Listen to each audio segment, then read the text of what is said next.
Shalom, sidang jemaat yang dikasih oleh Tuhan. Puji Tuhan, kita boleh ada hari ini semua anugerah Tuhan. Kita sudah memenuhi protokol kesehatan yang ada. Dari awal kita sudah cuci tangannya, dicek suhu juga. Shalom juga untuk yang ibadah online di rumah. Hari ini kita mau datang ke hadirat Tuhan. Kita mau bersyukur kepada Tuhan. Semua yang dalam keadaan saat yang sedang terjadi, aku mau memuji Tuhan. Apapun keadaan, kita harus selalu memuji Tuhan. Jangan sampai dia yang percaya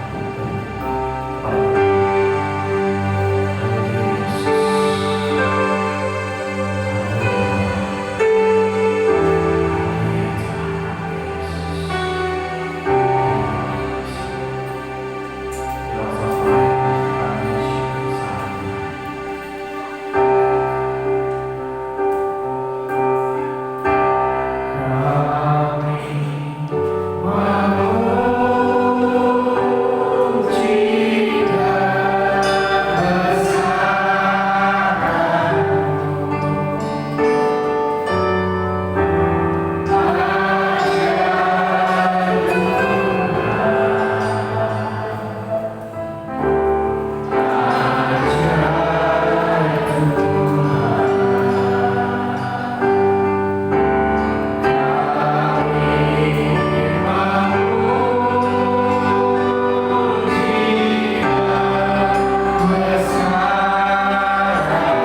Haleluya. Amin. Shalom semuanya. Puji Tuhan. Kita mau memuji Tuhan. Boleh disampaikan. Katakan Tuhan baik. Haleluya. Tiba saatnya Tuhan. Kami memuji-Mu dan haleluya.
kami di tempat ini adalah bukti nyata bahwa kami pun ingin belajar mengasihi Engkau lebih dari segalanya. Kami memperhatikan firman Allah, kami memperhatikan kuasa dan kehadiran Allah di tengah-tengah kami, sebab kami tahu kehadiran-Mu membawa sesuatu yang baru bagi kami. Engkau siap meneguhkan kami, Engkau siap mengajar kami, Engkau siap mengubahkan seluruh hidup kami. Bahkan Engkau sanggup menyembuhkan segala sakit kami. Engkau sanggup melakukan segala sesuatu bagi kami. Maka berikanlah kepada kami hati untuk mengasihi firman Allah, dan setiap firman yang datang kepada kami, itulah makanan yang mengenyangkan bagi jiwa kami. Itulah kekuatan yang kami dapat daripada Engkau. Itu sebabnya berbicaralah kepada kami, dan pakailah hamba-Mu untuk menerjemahkan firman Allah sesuai dengan maksud dan rencana Tuhan, agar setiap kami sekalian diberkati. Segala penguasa yang bukan dari Tuhan kami tolak, kami patahkan dalam nama Yesus. Engkau ada di tengah-tengah kami, melawat dan memberkati kami. Di dalam nama Tuhan Yesus. Amin. Dipersilakan duduk Bapak Ibu sekalian. Salam. Ya, selamat pagi. Kiranya Tuhan terus menyertai dan memimpin kita sekalian, dan sampai kepada hari ini kita ada sesungguhnya semua karena campur tangan dan lawatan dari Tuhan. Mari kita kembali membuka Alkitab kita di dalam Matius pasal yang ke-8. Kita sampai kepada ayat 5 sampai ayat yang ke-13. Dan bahasan yang ingin saya sampaikan hari ini adalah tentang bagaimana Yesus menyembuhkan hamba seorang perwira di Kapernaum. Kita baca bergantian ayat ini. Saya membaca ayat 5 dan Bapak Ibu Saudara silakan mempersiapkan untuk membaca ayat yang ke-6. Kita bergantian sampai ayat yang ke-13. Demikian. Ketika Yesus masuk ke Kapernaum, datanglah seorang perwira mendapatkan dia dan memohon kepadanya,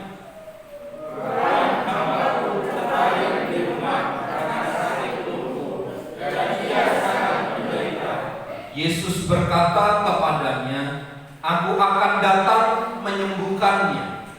Tetapi jawab perwira itu kepadanya, "Tuhan, aku tidak layak menerima orang di dalam rumahku. Katakan saja kata-kata, maka hambaku akan sembuh. Sebab aku sendiri seorang bawahan, dan di bawahku ada pula prajurit. Jika aku berkata kepada salah seorang prajurit itu pergi, maka ia pergi, dan kepada seorang lagi datang, maka ia datang. Ataupun kepada hambaku, kerjakanlah ini, maka ia mengerjakannya." Ketika Yesus mendengar hal itu, heranlah ia dan berkata kepada mereka yang menyembunyi, "Aku berkata kepadamu, sesungguhnya orang seperti ini tidak pernah aku jumpai pada seorang di antara orang Israel." Aku berkata kepadamu, banyak orang akan datang dari timur dan barat, dan duduk makan bersama-sama dengan Abraham, Ishak dan Yakub di dalam kerajaan surga.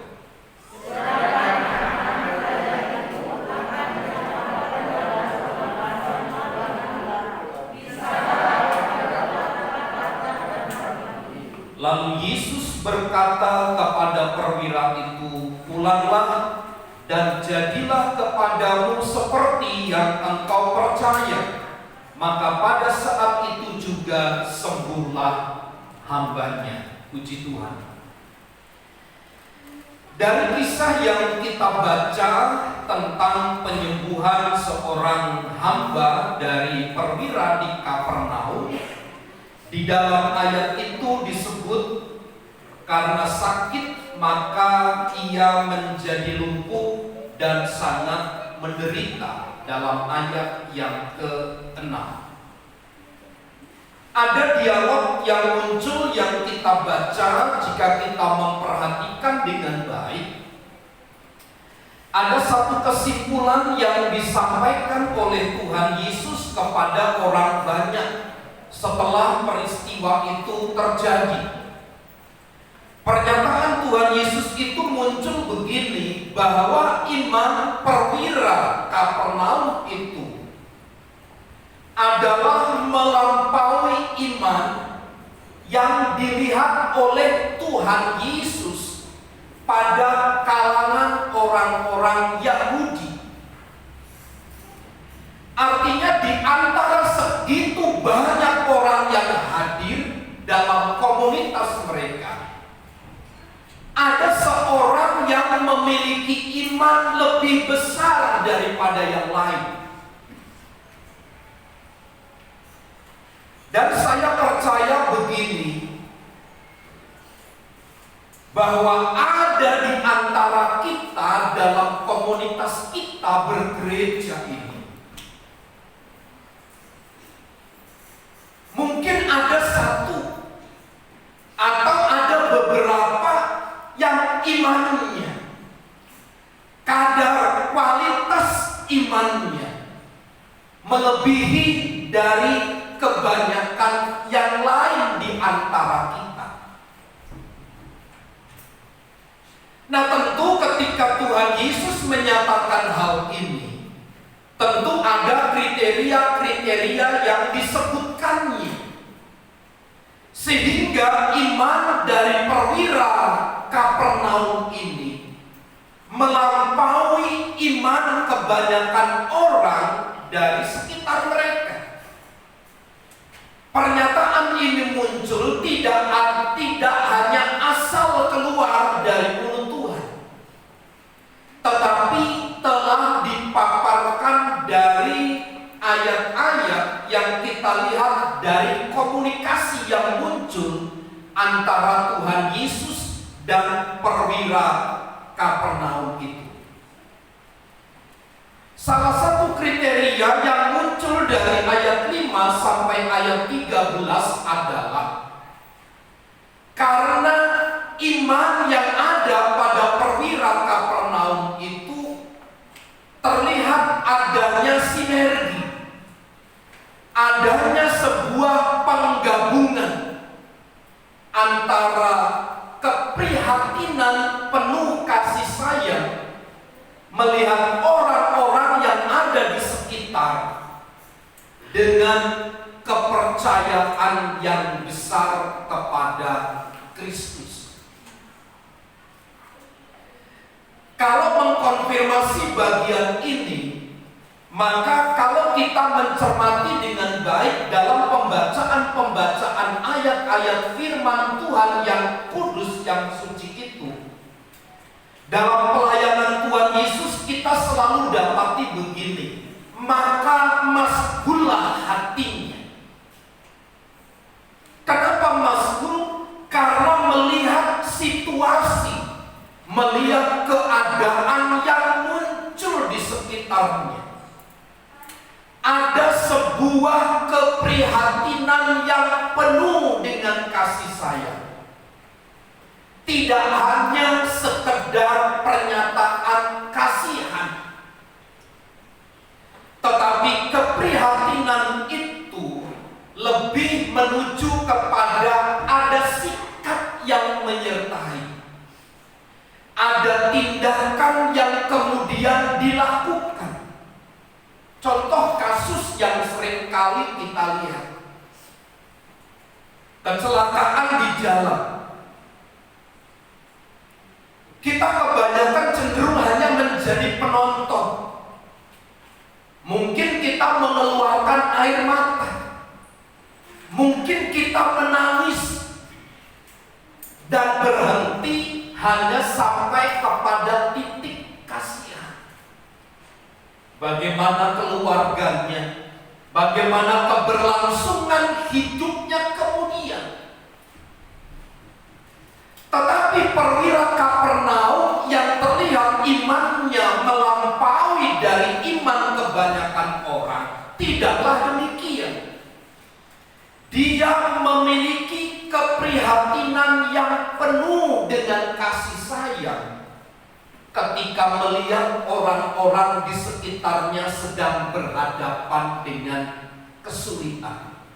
Dan itu dipadukan dengan kepercayaan yang besar kepada Tuhan Yesus Kristus. Melihat situasi tidak hanya sekedar muncul perkataan kasihan, tetapi kemudian sampai kepada titik ada perilaku yang muncul. Ini pernah tercatat dalam gereja mula-mula di dalam kitab Kisah Para Rasul. Ketika mereka sekalian dalam komunitas itu terlihat ada orang-orang yang kekurangan. Mereka yang kaya, yang memiliki segala sesuatu, mereka menjual harta bendanya, lalu dibagikan sama-sama, dimakan sama-sama. Ada istilah di kebudayaan kita, berat sama dipikul, ringan sama dijinjing. Tidak berat itu kemudian kasihan yang berat sekali beban hidupnya. Tidak. Tetapi bagaimana yang berat itu bisa menjadi ringan, dipikul sama-sama.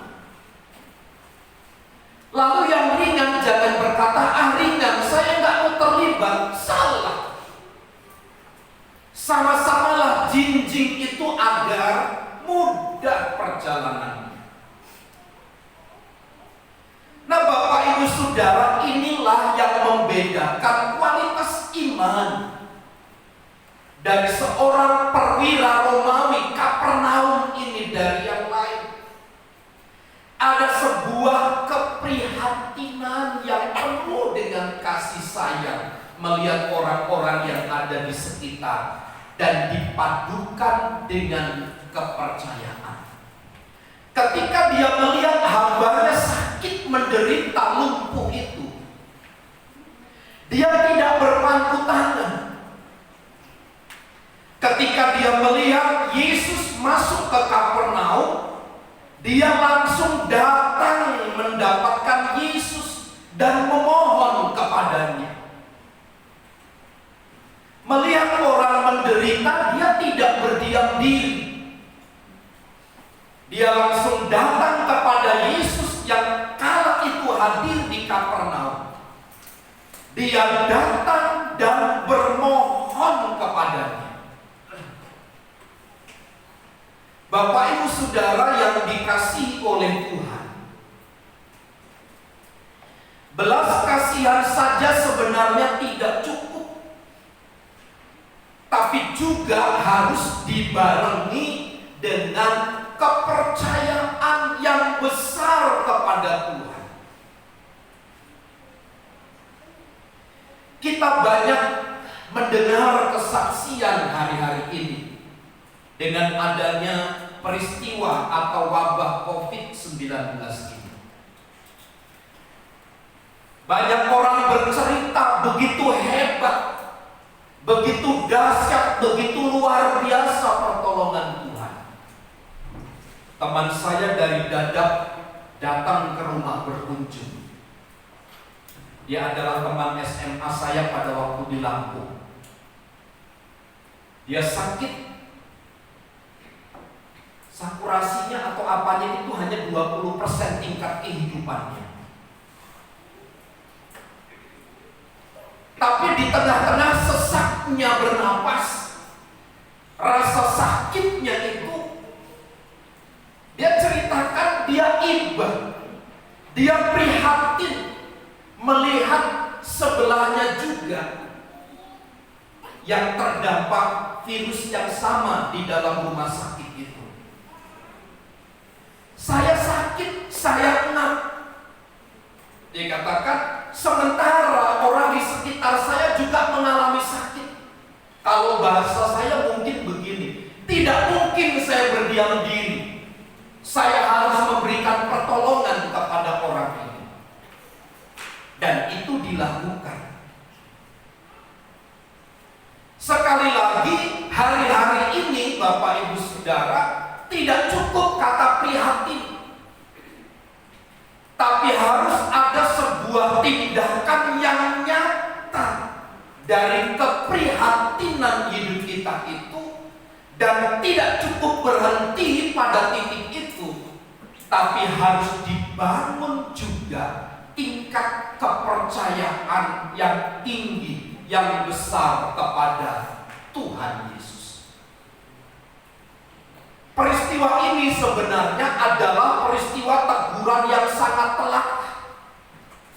Kalau saya katakan mungkin istilah tinju ini adalah uppercut, begitu terakhir ketika seseorang terkena uppercut langsung tumbang. Kisah ini sebenarnya bentuk teguran yang nyata-nyata kepada kebanyakan orang, di mana iman mereka kecil, pengharapan kepercayaan mereka kepada Kristus begitu rentan, begitu mudah terhapus, begitu mudah tereliminasi oleh masalah, oleh kesulitan.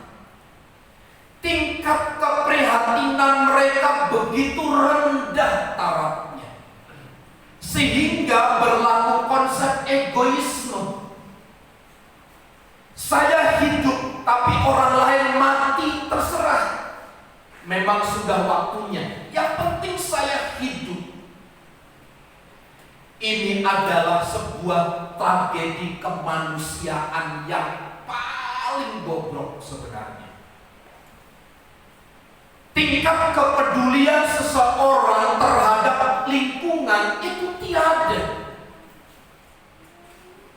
Apalagi tingkat kepercayaan kepada Kristus sangat rendah.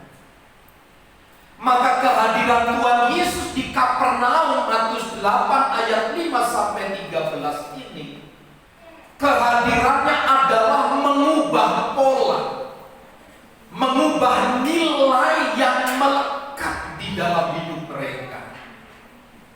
Yesus inginkan setiap orang yang percaya agar mereka memiliki keprihatinan penuh kasih sayang terhadap orang lain, yang dipadukan, yang bersinergi dengan kepercayaan kepada Kristus yang besar. Kepercayaan kepada Kristus yang besar itu tercatat di dalam ayat yang ke-8. Tetapi jawab perwira itu kepadanya, "Tuan, aku tidak layak menerima Tuhan di dalam rumahku. Katakan saja sepatah kata, maka hambaku itu akan sembuh."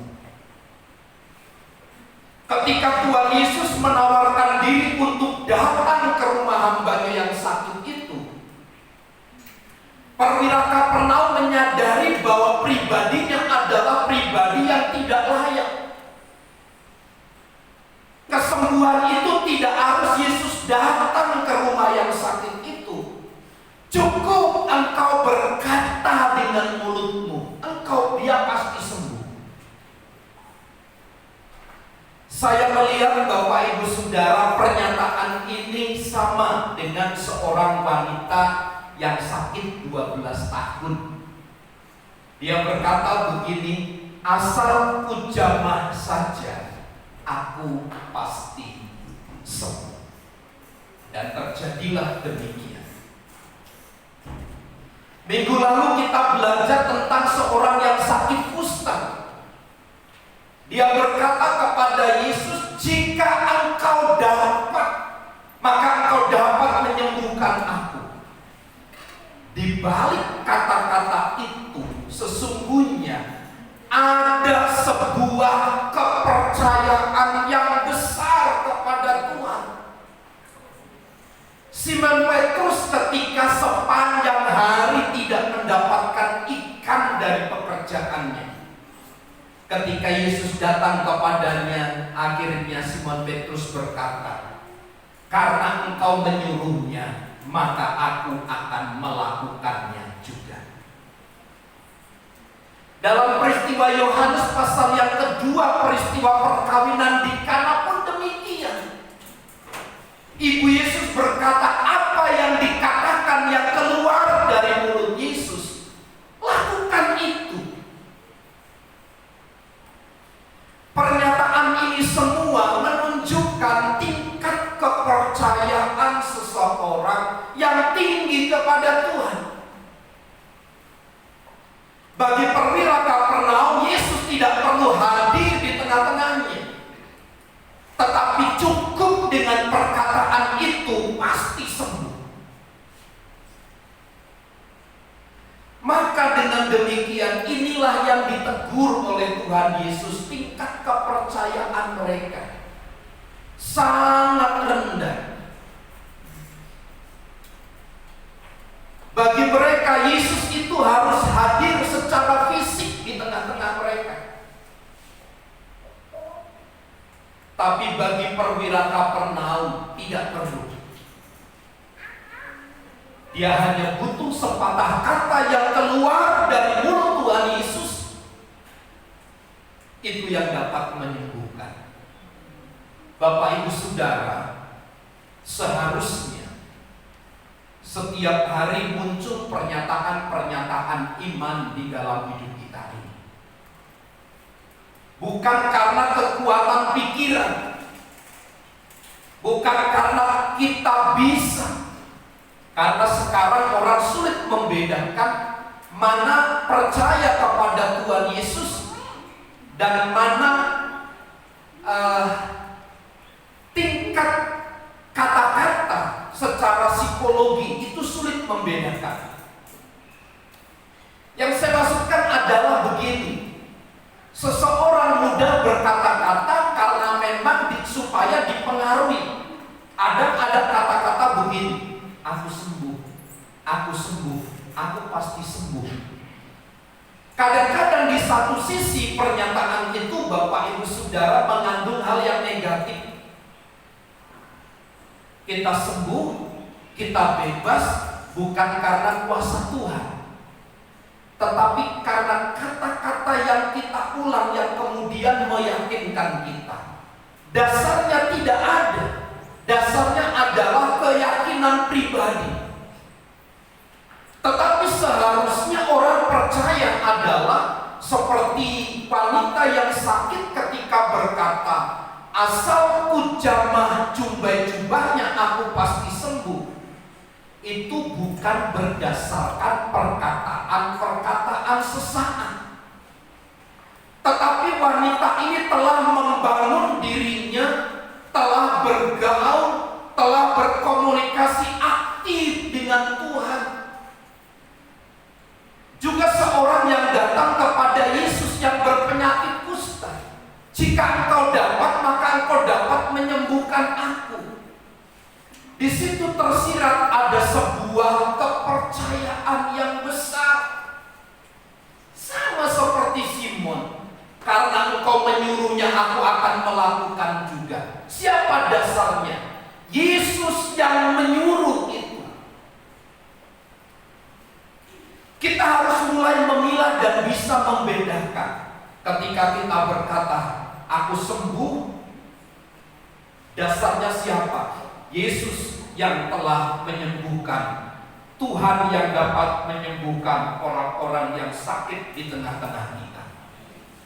Maka saya percaya seperti inilah yang kemudian akan kita nikmati.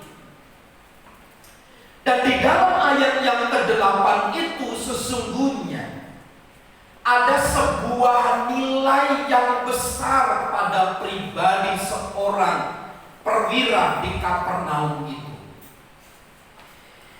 Penyerahan kepada Allah.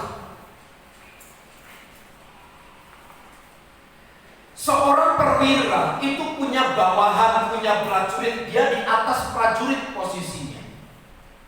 Kenapa saya katakan demikian? Dalam dialog antara perwira itu dengan Tuhan Yesus disebut, kalau aku menyuruh prajurit berkata A pergi datang, maka dia akan pergi dan datang. Kalau disuruh melakukan A, B, C, dia akan melakukan dan mengerjakannya. Artinya dia punya sebuah kedudukan yang cukup tinggi. Dia pun punya tingkat penyerahan yang tinggi kepada Allah. Saya sampai hari ini, Bapak Ibu Saudara, merenungkan dan berpikir jauh. Koneksitas antara penyerahan diri dan terjadinya sebuah mujizat. Dan kalau saya balik begini, bagaimana dengan orang-orang yang tidak punya penyerahan diri? Karena nanti kalau kita belajar bahwa munculnya mujizat itu adalah sebagai sebuah tanda. Mujizat itu bukan bentuk keprihatinan Tuhan Yesus melihat sebuah situasi, tidak. Tetapi itu merupakan tanda bahwa dia adalah anak Allah yang diutus Bapaknya untuk menyelesaikan segala sesuatu. Maka yang dibutuhkan adalah iman seseorang yang sedang menghadapi kesulitan itu. Dan dalam hal inilah penyerahan kepada Allah itu menjadi sangat penting. Hari ini Bapak Ibu Saudara, catatan penting ketika kita ada di tengah-tengah wabah virus corona ini. Kita tidak bisa lagi mengandalkan kekuatan kita.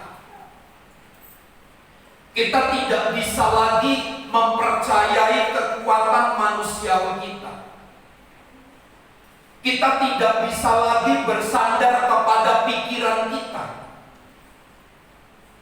Semuanya telah dipatahkan sedemikian rupa dengan kehadiran virus corona itu. Positifnya menurut saya adalah seharusnya ini sarana dan alat untuk mengembalikan bahwa kita harus total berserah kepada Tuhan. Kita harus total berserah kepada Tuhan. Sebab pada saat kita menyerahkan diri kepada Allah saja, kita akan diluputkan dari segala petaka itu. Kekuatan pikiran kita tidak bisa meloloskan kita dari masalah ini. Kekuatan kita yang kita bangun tidak bisa. Saya ingat ada seorang anak Tuhan. Dia hampir usianya 65 tahun. Dari muda dia adalah pendonor darah aktif. Sehingga umur 65 atau mungkin lebih, badannya itu seperti anak usia 20 tahun. Badannya itu keras sekali. Nah, ketika virus corona kemarin dia terpapar dan dipanggil pulang ke pangkuan Bapa di surga. Beberapa teman hubungin saya, sudah tahu belum Bapak ini meninggal? Tahu. Saya sempat bincang-bincang, iya ya, tubuhnya yang begitu kuat, begitu kekal, harus lewat juga. Maksud saya, kekuatan kita menghadapi segala sesuatu itu gak sanggup lagi, tidak mampu lagi. Lalu di mana letak kekuatan kita?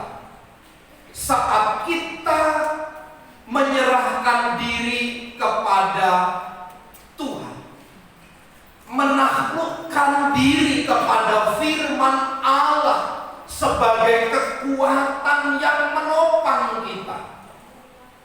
Satu kali di dalam kitab Keluaran pasal 33 ayat 15,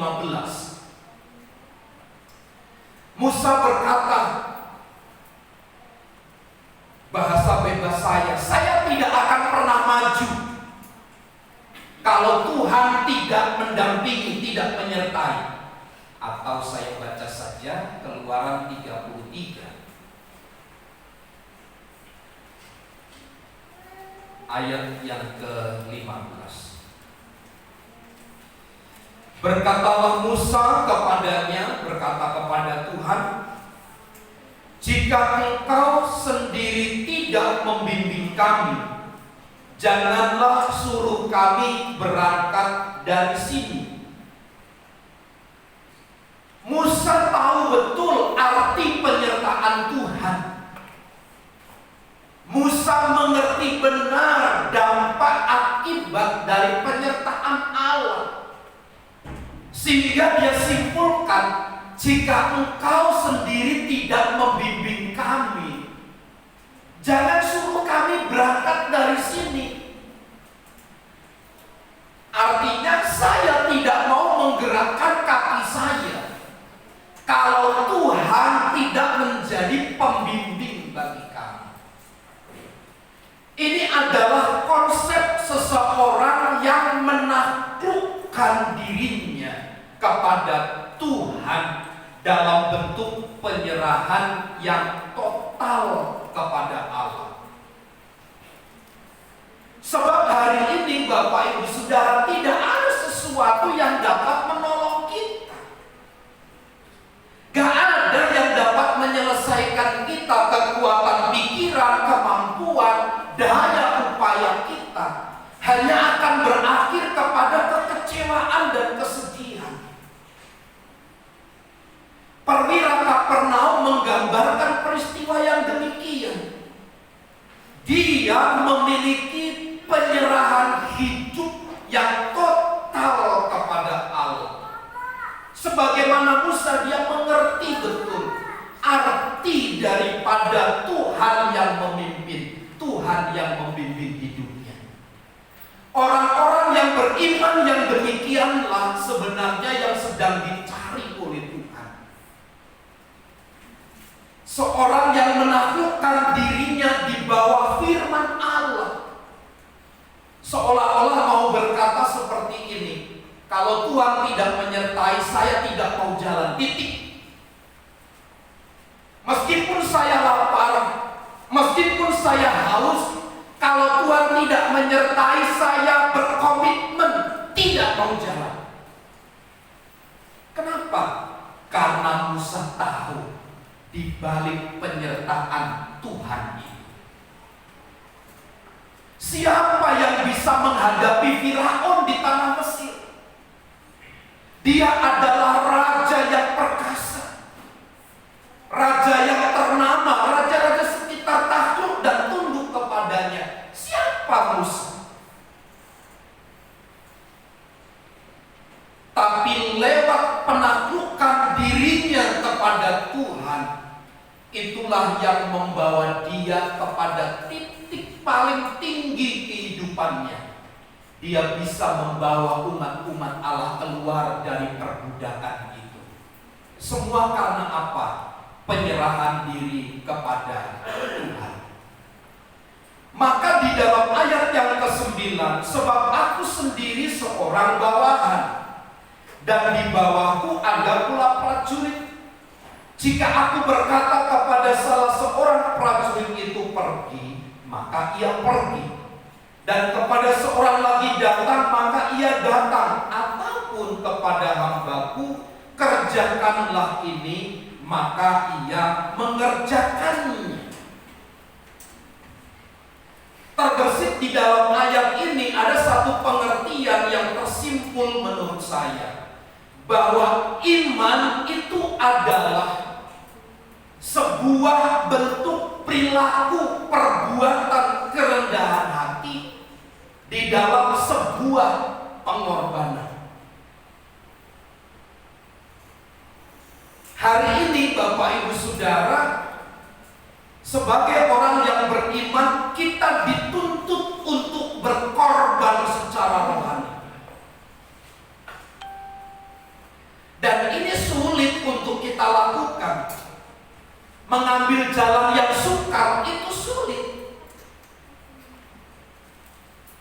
sebuah kasus yang sederhana. Di depan kita ada banyak lubang, tetapi di sebelahnya ada jalan yang baik seperti jalan tol. Tidak ada lubang, jalannya mulus. Saya tahu 100% di antara kita pasti akan meninggalkan yang berlubang dan memilih jalan yang baik. Itu adalah tindakan yang bijaksana. Tetapi di dalam kasus beriman dan mempercayai kepada Allah, dibutuhkan sebuah pengorbanan. Seorang perwira Kapernaum itu kurang apa? Dia mudah berkata bahwanya layani aku, maka dia akan layani dan kerjakan dengan baik.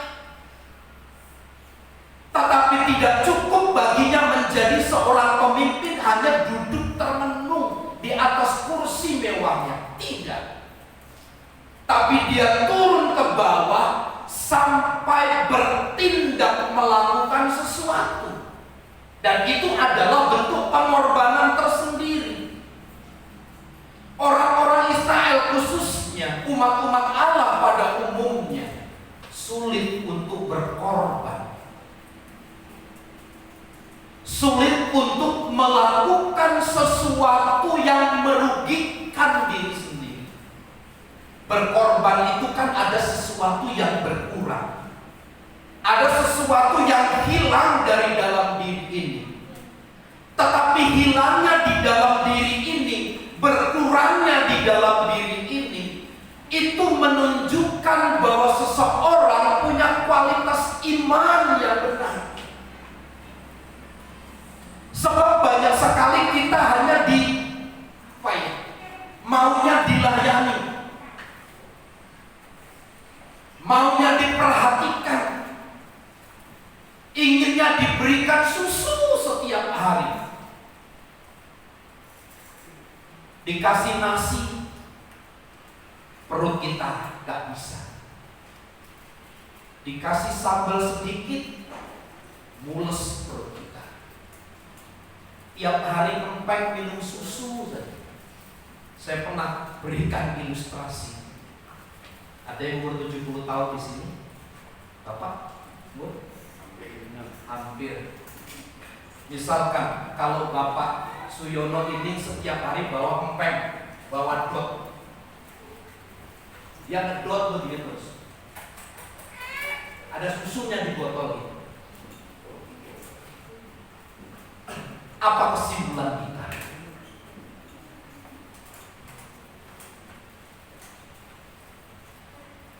Harusnya beliau tidak hanya minum susu dari dot itu gitu.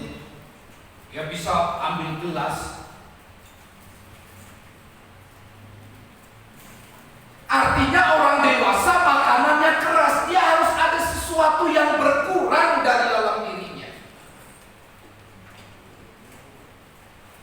Secara normal, ya, usia pun mempengaruhi. Waktu umur 20 sampai 30 tahun, kena hujan badai, panas dingin, kena hujan berkali-kali di kepala, tenang. Udah 40 tahun, jangankan kena hujan, kena cipratan air hujan aja udah kepala pening. Muda wangi gitu kan, udah dewasa 40 tahun ke atas, bawanya minyak kayu putih ya. Bawanya minyak-minyak begitu untuk badan supaya tidak sakit dan seterusnya. Ada yang berkurang tentunya. Tetapi dalam berkurangnya itu seharusnya menambahkan kepada seseorang imannya semakin kuat. Harusnya semakin dia dewasa, semakin dia bertahan menghadapi segala sesuatu. Dan itu yang dikehendaki oleh Tuhan di dalam dialog-dialog yang muncul dari Matius pasal 8 ayat 5 sampai ayat yang ke-13 itu. Kita harus lebih memperhatikan keprihatinan yang penuh kasih sayang dengan ditunjukkan perilaku yang kemudian ada sinergitas dalam kepercayaan kita kepada Kristus Tuhan. Kalau ada tingkat kepedulian yang tinggi, kemudian dibarengi, dipadukan dengan kepercayaan yang tinggi kepada Kristus, saya kira ada mujizat yang besar, ada perkara-perkara yang besar yang Tuhan akan tunjukkan di dalam pengiringan dan pelayanan kita kepada Tuhan. Itu sebabnya saya simpulkan sederhana, pernyataan ayat 5-13 adalah bentuk teguran yang keras kepada masyarakat umum yang tidak memperdulikan orang-orang di sekitar dan juga kurang percaya kepada Tuhan. Kiranya firman Allah ini semakin membawa kita lebih dekat kepada Tuhan, sehingga mujizat demi mujizat dari Allah kita nikmati di dalam perjalanan hidup kita, yang membawa kita semakin dewasa di dalam Tuhan. Tuhan Yesus memberkati. Mari kita tundukkan kepala. Saya mengundang tim musik untuk maju ke depan. Haleluya.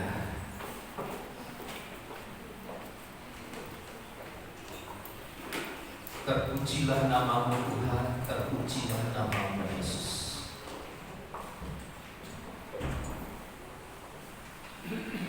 Haleluya, haleluya.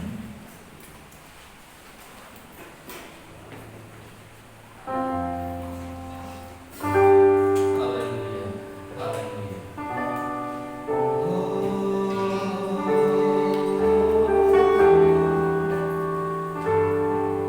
Terpujilah namamu Tuhan.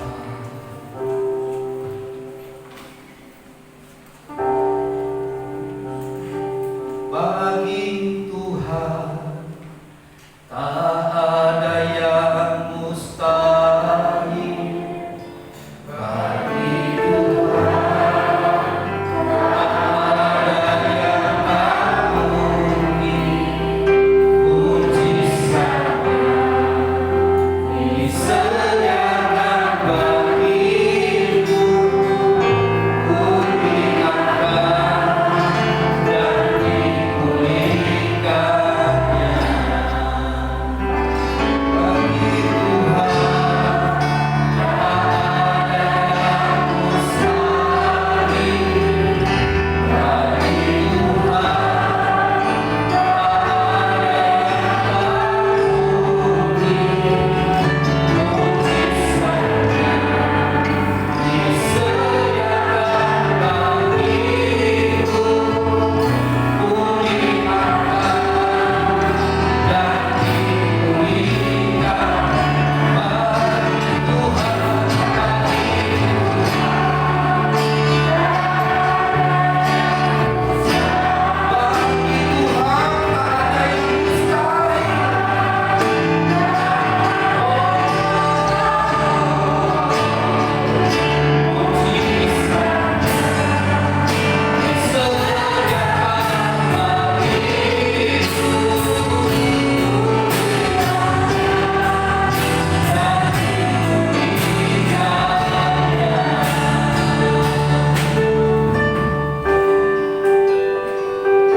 kesulitan, kesusahan, kekurangan yang kami alami tidak menjauhkan kami dari Tuhan, tetapi itu semakin membawa kami lebih dekat kepada Tuhan.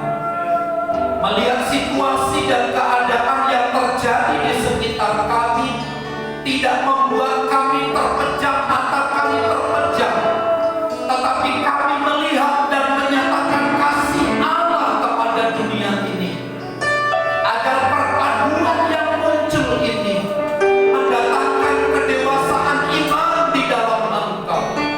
Segala sesuatu dimungkinkan terjadi manakala kami mempercayai Tuhan dan menaklukkan hidup kami di bawah Tuhan dan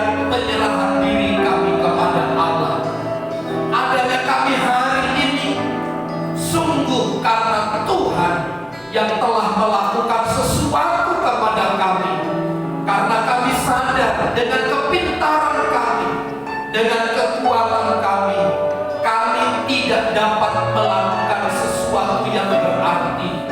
Semuanya sia-sia. Tetapi ketika Tuhan terlibat di dalam hidup kami, maka Tuhan yang menghantar kami kepada kemenangan demi kemenangan.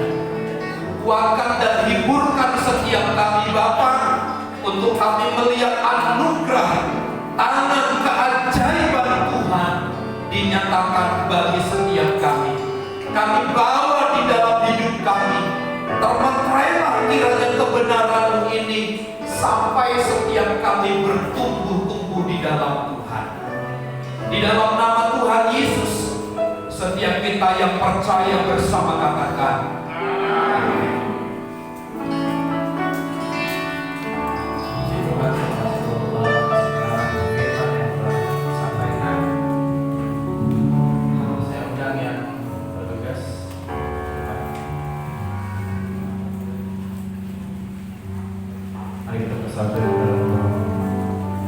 Bapak, terima kasih Tuhan untuk hari Bapak, kami telah mendengarkan kebenaran firman Tuhan.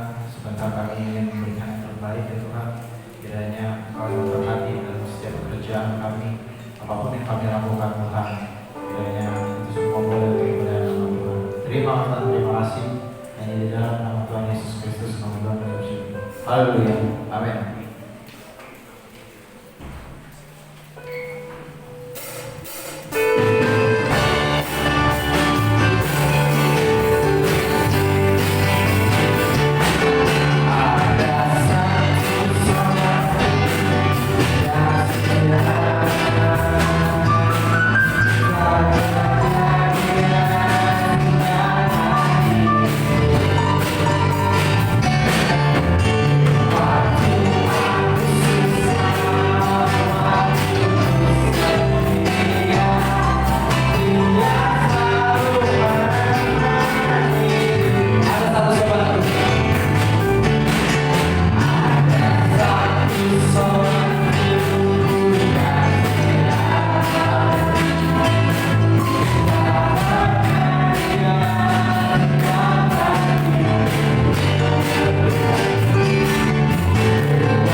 Baik Bapak Ibu Saudara, kita bersyukur hari ini kita ada di dalam rumah Tuhan. Dan untuk minggu depan ibadah umum jam 8 pagi, kemudian ibadah anak sekolah minggu jam 7 pagi ya. Bawa anak-anak Bapak Ibu Saudara untuk mengikuti ibadah sekolah minggu. Kita berdoa buat Opung Erika Sidauruk yang hari ini sedang koma, ada di rumah sakit. Kita berdoa supaya Tuhan tolong semuanya, dan rencana Tuhan kiranya indah dalam hidup keluarga ini dan Opung ya. Tuhan memberkati. Mari kita berdiri, kita akhiri di dalam doa. Kemuliaan dan hormat hanya bagi Tuhan yang telah memungkinkan kegiatan ibadah ini berlangsung dengan baik. Segala hikmat, segala kekuatan, segala pertolongan yang datang dari Allah, kami kembalikan dengan pujian dan hormat kami. Seraya kami mengangkat tangan di hadapan Tuhan dan menyerahkan seluruh umat-Mu ini ke dalam tangan belas kasih Allah. Engkau yang menopang dan memberkati segala usaha pekerjaan mereka. Setiap perencanaan Tuhan yang menyertai. Memberkati sekiranya mereka ada kesulitan dan masalah kehidupan, tangan Tuhan yang memberikan semangat dan gairah. Bahkan dari itu bagi kami yang sedang sakit, Tuhan pulihkan, Tuhan sembuhkan dalam nama Yesus. Teringat akan kami opung dari Saudari Erika Sidauruk yang hari ini ada di rumah sakit sedang koma. Hamba mohon belas kasih Allah dinyatakan. Dari tempat ini kami berdoa, Tuhan jamah dalam nama Yesus. Ketika namamu disebut di tempat ini, kami percaya di sana nama Tuhan dimuliakan, karena ada sesuatu yang terjadi. Demikian pula setiap kami yang hadir, baik kami yang mengikuti ibadah secara online, Tuhan berkati kami dengan segala berkat yang berlimpah. Tuhan membawa terus kami ke dalam jalan Tuhan, sehingga kami semakin bertumbuh di dalam Engkau. Diberkati bangsa dan negara kami, dari pusat sampai daerah, di dalam menangani wabah corona ini. Tuhan tolong berikan kekuatan dan kemampuan bagi kami umat-Mu, jaga, pelihara dan lindungi. Kekuatan kuasa Allah dinyatakan bagi kami sekalian. Di dalam dan demi nama Tuhan Yesus kami berdoa. Angkat tanganmu dan terimalah berkat Tuhan. Tuhan memberkati dan melindungi engkau. Tuhan menyinari engkau dengan wajah-Nya dan memberi engkau kasih karunia. Tuhan menghadapkan wajah-Nya kepadamu dan memberi engkau damai sejahtera. Kiranya kasih karunia Tuhan Yesus Kristus dan kasih Allah serta persekutuan Roh Kudus menyertai kita sekalian saat ini dan sampai selama-lamanya. Kami terima segala berkat Tuhan di dalam nama Tuhan Yesus Kristus. Kita semua yang percaya dan diberkati bersama katakan amin. Bapa